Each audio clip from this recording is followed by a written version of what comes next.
6:48, time now for the morning rush. A 13-year-old is facing murder charges after being accused of crashing a stolen car into a man riding his bike. They say in 2024, Jonathan Overbay was in the car with an 11-year-old and a 15-year-old boy when the driver intentionally swerved into 63-year-old Scott Dwight Habermel. Overbay is being charged with an open count of murder. An Oklahoma man accused of shooting a police officer is in custody here in New Mexico. Billy Wayne Williams is accused of shooting an officer on Sunday that was in Muskogee County, Oklahoma. Now, police say that when they tried to arrest him in Grants yesterday, he turned the gun on himself. Now, he was hospitalized and at last word is in critical condition. The officer in Oklahoma has since been released from the hospital. Local food banks scrambling to save a program they say is critical to providing fresh food to people in need. The USDA announced it is terminating the regional farm to food bank program. It's a pandemic-era initiative that connects New Mexicans with farmers and local food banks. Food banks in the state are now pushing lawmakers to create a permanent program in the next farm bill. Ryan. The fire weather threat will be higher today with very strong winds, potentially damaging winds, 45 to 75 mile per hour wind gusts with still mild air out to the southeast. Humidity as low as 5 to 7%. The fire threat will be high and blowing dust will be widespread. Lawmakers are considering a bill that would ease the health care professional shortage in New Mexico. If passed by the Senate, House Bill 243 would have New Mexico join an interstate compact, making it easier for doctors licensed in other states to get licensed here and treat New Mexico patients even via telehealth. Well, the bill was rolled, meaning that the amendments will continue to be considered before any vote. A bill that would give the state oversight of hospital merger deals is moving forward in the Roundhouse. The House of Representatives voted 41 to 26 to pass House Bill 586. That bill would allow the state's healthcare authority to review all proposed mergers and acquisitions of hospitals and other healthcare facilities in the state. The bill now moves on to the Senate. So-called magic mushrooms could soon be used to treat patients with certain medical conditions in New Mexico.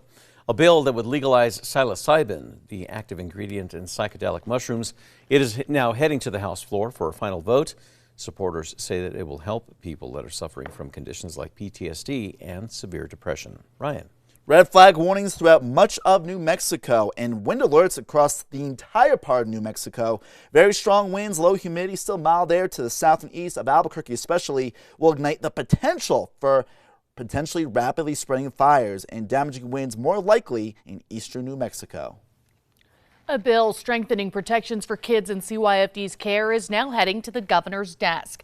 Yesterday, the House of Representatives passed House Bill 5, which would create an Office of Child Advocacy within the New Mexico Department of Justice to oversee CYFD. It now heads to Governor Michelle Lujan Grisham's desk for final action. Albuquerque city councilors have passed a resolution that is aimed at connecting renters with affordable legal services and ensuring landlords comply with housing regulations.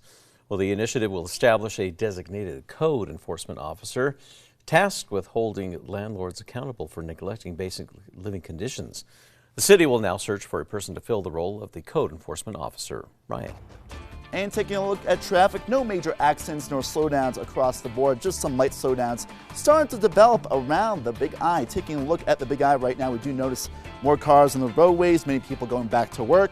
Watch out for the high winds later today. We'll have more traffic updates throughout the rest of the morning. Video of a law enforcement officer in Florida showing off his skills on the basketball court is going viral. A mounted sergeant with the Jacksonville Sheriff's Office brought his A game while shooting some hoops. Now, footage shows Sergeant Ben Roden scoring a basket. That was while he was mounted on top of his police horse, Ace. There's no word if the sergeant and Ace have any plans of going pro, but they're balling. Now it's time for the 5 facts. At number 5, a New Mexico couple with California roots is doing their part to help those affected by the recent wildfires in Los Angeles. Vanessa Dingwell alongside Charlie Overbay are doing their part to help. Overbay has been making hats by hand since 1993 before moving on to creating specialty pieces for big names like Sheryl Crow, Chris Robinson, and designing hats for Faith Hill and Tim McGraw. Now replicas of those hats and more are up for grabs in hopes of raising money for families impacted by the fires. We'll have a link to the fundraiser on our website, KRQE.com.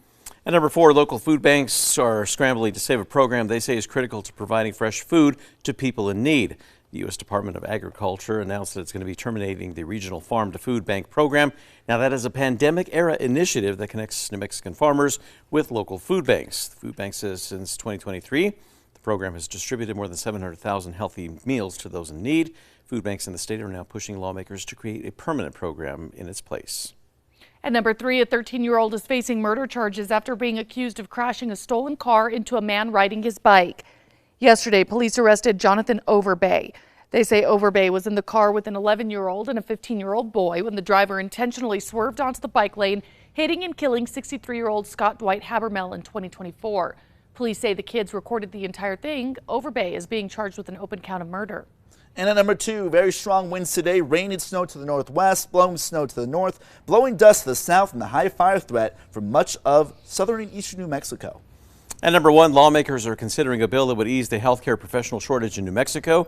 If passed by the Senate, House Bill 243 would have New Mexico join an interstate compact, making it easier for doctors licensed in other states to get licensed here and treat New Mexico patients. Yesterday, committee members wanted to amend the multiple lines in the bill, including one that grants employees of the Interstate Commission immunity from lawsuits. The bill was rolled, meaning that the amendments will continue to be considered before any votes.